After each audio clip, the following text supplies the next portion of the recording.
మీరెప్పుడైనా గమనించారా? పగటిపూట కంటే రాత్రి వేళల్లోనే రైలు గాలి వేగంతో దూసుకుపోతున్నట్లు అనిపిస్తుంది.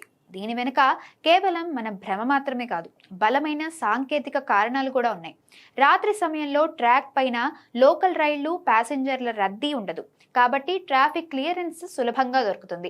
అన్నిటికంటే ముఖ్యంగా పగటిపూట కంటే రాత్రి వేళల్లోనే లోకో పైలట్లకు దూరంగా ఉన్న సిగ్నల్ లైట్లు చాలా స్పష్టంగా కనిపిస్తాయి.